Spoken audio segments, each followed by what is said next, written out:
سیګار د بلې ماتې د مخنیوي لپاره باید له افغان جګړې عبرت واخلو. نور حال را سره په ویډیو کې وګورئ او شور نیوز در سره سبسکرایب کړئ. په سلامونو محرکلی کوم سیګار وای امریکا ته پکاره چې افغانستان کې له ماتې درس واخلي. سیګار یا افغانستان پر بیا رغونې امریکایي ځانګړي متفق تازه څرګندونکي ویلي چې امریکا په افغانستان کې تیر شلو کلونو کې داسې تیروتنې وکړې چې پایله کې له ماتې سره مخ شو.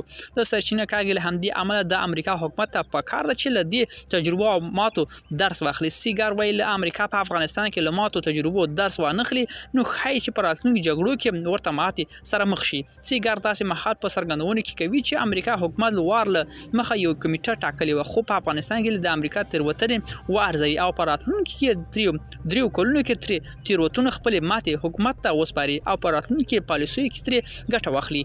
ملګرو دا زموږ چمتو شوی ویډیو که تاسو دې ویډیو په اړه کوم نظر پیشنهاد لرئ موږ سره په کومنټونو کې شریک کړئ او د لا ښکلو ویډیوګانو لپاره له موږ سره پاتې شئ. تر بیا ښې چارې.